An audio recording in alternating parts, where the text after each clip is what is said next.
Thank you guys so much for joining me. It looks like you guys had a hell of a time out there today. How was the set? The crowd looked like they were super into it. They went mental. It was great. Always like a mental crowd. Yeah, that's what we do. Yeah, no, Come to murk them up. We do great. come to murk them up. It was really good, thank you. It was great. It was.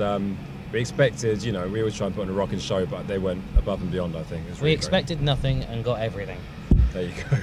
It's awesome. So, I mean, how excited are you guys to get this new album coming out? Like, can you take me in the recording process, maybe one or two songs in particular, and tell me what the mindset was like when you were putting it together? For this record, what we tried to do, I hate to say it, but we went back to the older style of things, when not musically, but how we used to write in the early days, where we would just basically hang out in a little garage and just bust it out, and if it sounded good in there, we'd put it to tape, and everything was done really quickly.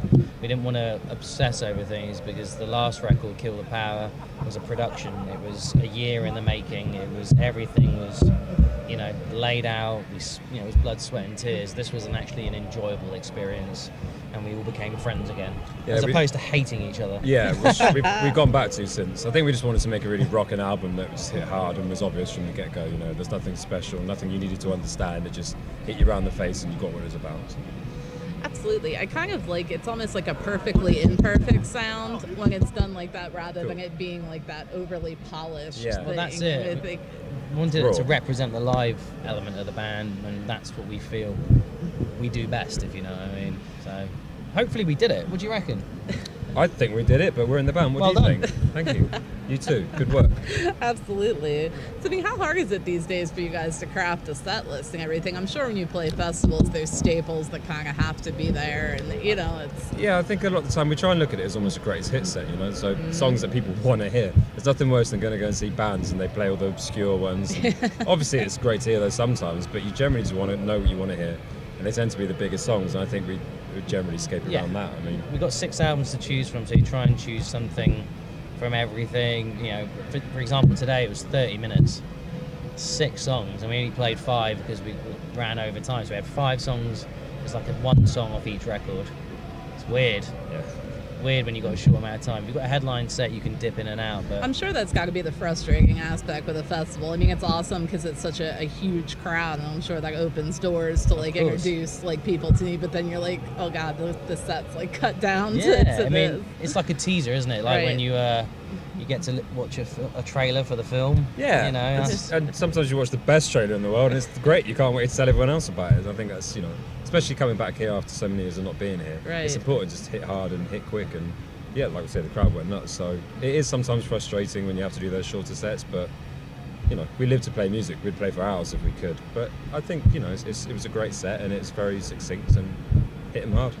Absolutely. Speaking of trailers, can we talk about the documentary a little bit? I know it's like, 17 years in the making that you guys have been kind of putting all this together. It looks fascinating. Like I want to see it. It's really good. I mean, it starts from when we were back in England and Wales to when we first started coming to America in like 2002, 3. So it's got all, I mean, there's a lot of America in there because we were over here for such a long time, which is cool for the American fans to see, because we've been away for so long. So it's nice to reconnect with them that way. And there's obviously all the new footage of stuff back, you know, the festivals we play back home and in Europe and stuff. I think what's cool about it is a lot of bands do documentaries. They might even do, I don't know, 3 months on tour and call it the world tour or something. But it's all filmed by a crew and it's all very professional, which, you know, it's great when you have those bits. But this literally has footage of the band filming from the very first practice with camcorders, you know, up until the more professionally shot festival footage and everything. You know, playing Polish Woodstock with the 750,000 people. It's like it's like a pikey version of the Foo Fighters documentary, isn't it? Yeah, I'll take. Yeah, we'll take that. It's like the Foo Fighters documentary. No, but it does, and it's shot by us, so it is behind the scenes. It's not just beautiful shots from far away. It's dirty and it's raw, and it fits. You feel there's a certain level of honesty or this behind-the-scenes stuff that fans just kind of are hungry to see, because you don't always see that. I mean, I know with the uprise of social media over the years, we get that inside look now that we didn't get before. But yeah, it is a little bit. What's great as well, this band's been around, you know, nearly 20 years now, and we've gone through a lot. People have died. You know, people have had to cope with touring and all that kind of thing, and it you know, it shows sides of that. And like Aria says, everything from the Corn tours in America to to the UK download. We're just like everyone else. That's the thing, I think, which is really important. Yeah, I think a lot of bands are put on pedestals and they're sort of worshipped, if you know. I mean, I used to do it when I was a kid. It was like, oh my god, but it's like, you know, they're just normal people at the end of the day going through normal stuff. It just so happens we play music, and I think you get an insight to that kind of thing. I think people forget it's kind of like a job for you guys, like a sets too, while you're enjoying what you know. It's difficult to call it a job because job is like, yeah, it's not. It's job's showing up somewhere you don't want to go and get paid money. Yeah, that's why we're in this too. It's like, there you go. If you want to call it a job, it's the best job in the world. Absolutely. You know, you get to play music, write music, talk about music, and hopefully talk about people that want to talk to you back about it. So, privilege. Absolutely. So, I mean, you guys, you used Pledge Music to work on this album, right? Did I see that? Well, we did. What we did is we just for the pre-order back home. So that we went through a traditional record label. Okay. But for the pre-orders, we wanted to use Pledge because I think they had a direct link to the fans. Do you know what I mean? There's like, and we weren't asking for money because we financed it ourselves anyway. And what we did with Pledge is just the pre-orders. So we gave, if you sign up to the Pledge thing, you got extra shit. Basically, that's how we wanted to do it. Instead of going to the shop and just buying it, right, or instead of buying it from our fan thing, we wanted to use Pledge and their hub. So with you guys kind of doing everything yourself, do you feel like that's like the model that we've gone into now? I mean, there's been so many changes in the industry over the years that I think the artist has more like creative control to be able now to do it themselves. Total creative control. You've got control over everything. I think, you know, unfortunately, money still makes the world go round, and you need it to tour, which is the biggest drawback of doing everything yourselves. Because if you can't make enough money to tour, you can't go to the places you want to go to. So that's why we've had problems coming over here in the past, and it's finally, the stars have aligned this time, so we can come over here, and we want to make it a regular thing again. I think as well, though, in a day and age where everyone's got good quality cameras these days, everyone can shoot things themselves. Absolutely. They can shoot good content. People can edit albums in their bedrooms, and because you can do that now, it enables people to. So why wouldn't you? You know, you don't have to wait for a label or money man to come along. And absolutely, people are filming music videos on an iPhone, which is just insane to me, but it happens all the time. Yeah, and people, if there's a buzz about it, people will watch it. It doesn't have to be shot in Hollywood or whatever. I think there are a lot more tools available to the masses now, and it's a good thing, and sometimes can be a bad thing, because all of a sudden you've got everything everywhere all the time, as opposed to these little filtered avenues. So yeah, I think it's definitely shifted that way, but through necessity as much as a conscious decision, really. Absolutely. So if you had to pick one thing that was misunderstood about the band, is there something people tend to get wrong all the time? We're all Welsh. We're not all Welsh. Everyone always says you guys are from Wales. We're not. Or my biggest thing that bugs me is when people think we're shit. Because we're not. We're really good. Yeah. Do you read the negative criticism at all? I'm a shocker for it. I go on there. I'm like, do you ever see that film Jay and Silent Bob Strike Back? Yeah. Where they go on the internet and they find out about it. I'm that guy. I want to go around people's houses and go, you fucking motherfucker. What did you say? We're good. We're not bad. It's really odd though, isn't it? Because you say, people, can we cuss on this? Can we swear or not? Yeah, really? You're good. Yeah. People say Skindred are shit. That's it. They'll tweet Skindred are shit. So you might see and go, how are we shit? And they go, all they'll tweet next is, oh my god, the guy from Skindred tweeted me back. You think, you're almost doing it for some sort of reaction. Yeah, if you actually said, well, because you're allowed your opinion, obviously. Not everyone likes everything. The thing is, I don't go online, right? Spread negativity. You got me. I don't go online, right, and go, I fucking hate pop punk, and I'm going, oh, this is dog shit. Yeah, I'm gonna fucking kill those guys.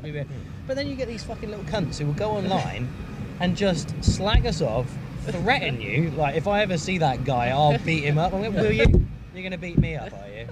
It's just unfortunate. I think it's the age of the internet. It is. It's trolls. It's trolls. Right. Absolute trolls. Anyway. But and you can sometimes spin it. I've had half a Heineken. Wait till it's over. You can sometimes spin it, and I think bands that just started off, they play shows that their family go and see. Everyone's going to love it because it's your family. Yeah. When you hit a stage where people do start to hate you a bit, you sometimes think, well, we're actually making a mark a little bit now. So I'm only messing around. I mean, you've got to take the rough with the smooth, haven't you? Yeah, don't check under his patio in his house or anything. I'd rather take the smooth Every time. Is patio American? Can you say patio? No, you don't. You haven't got patios. They have porches. Porches. Don't check under his porch at home. Yeah, Under patio. his yard. Patio. You don't know what patio is, do you? Sorry. We do. Oh, you do know We a do patio. have patios. Oh, okay. Sorry. How patronising. Sorry. Like, they don't have patios. We have both. Okay, okay. They have porches. We don't have porches. You know better than me do. No. So, you know, it's just a kind of fun question for you guys. If you guys could cover anyone's song, what would it be? Would there be a surprising one that you guys would like to try and take on? Who would you like to cover? If you could cover anyone. Anyone. I could cover anyone. You get Benji to do whatever you want. You can control it. Okay, with that I can song. show him. Yeah. God, I don't know. You don't have to go through the rigmarole of convincing him to do the cover. Yeah. Just that. I've really done. I'll cover. I don't know. I can't think of anything. I'd like to cover something different from what we do because I always Right. think it's nice when artists do that. Yeah. I wouldn't want to cover another rock band song particularly. How about Dusty Springfield's song? We'll put him up in a big ball gown. That'd be good if I Yeah, can that'd be control Good. it. I'd do Queen song. Okay, yeah. He Yeah. could do it. He's got, I'd do Benji's Queen. one of the most incredible. I know we're going to sound biased. One of the most incredible frontmen with the most incredible Absolutely. voice. He's such a naturally gifted singer, and sometimes we do think he's almost Freddie-like on stage the way he does it and commands the crowd. So I could do Queen. Which Queen song though? You have to think of a song. Princes of the Universe. No. A crazy little thing called Love. Or, No. No. Take my breath away. Okay, yeah, you're going for an obscure. Yeah, no drums. We will rock you. No drums, no guitars, just voice. What's Mustafa? How about Mustafa? Mr. Ibrahim. Yeah, we could do that. Something really obscure. No, I think because we mash so many genres. Sorry, I know You've it's a answered fun the question. question, No, though. no, You've no. done it. I want a serious answer. Because we do mash so many genres together, Yeah, I think we can almost capably attack anything. I mean, absolutely. if you asked us to maybe cover classical music, then we might be scratching our heads a bit. But yeah, it's something we try and do, and all these different genres. And I'll shut up and we can ask those questions. So, has there ever been any surprising celebrities that have shown up at a show of yours that you were like, what? They're fans? Everyone, That's a good all question. of them. I remember we played in London years ago and Madonna was there. I mean, she wasn't there for us. She was there for Gogo Bordello. She was but just in there. London. Yeah. Just And she in watched London, our hanging out. gig. She worked with them before. That's Yeah, right. Okay. so she watched our gig, which is I cool. think there have been a few. I mean, it's always Jada nice. Pinkett Smith's a fan. Okay, you're going for the names. I was going for more. Brush over there. No, because there are famous people. Will All right. Smith, he came. You reckon Yeah. Tommy was a fan? Hey, Tommy Lee? Tommy Lee, yeah, he Yeah. loves the band, yeah. What's Go on, that you used to song? play the States. All the famous people came there. Yeah, that's it. We're done now, mate. We're done. We're done Yeah. now. No, I heard Robert De Niro loves the band. Al Pacino's a big fan.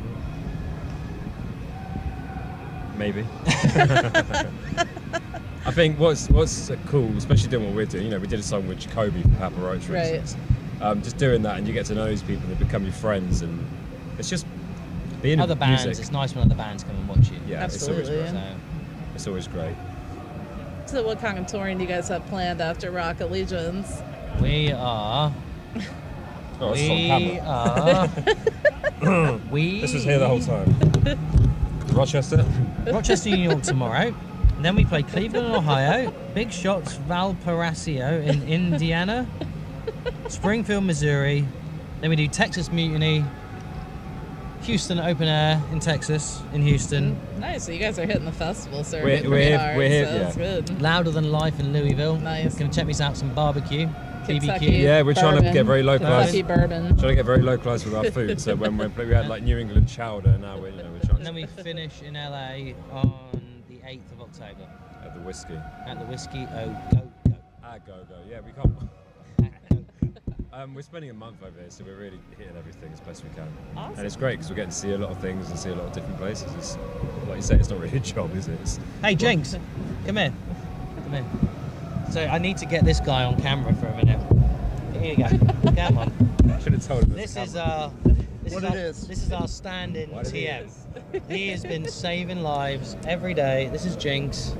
Yesterday he rapped on stage. Do you fancy a rap? Oh.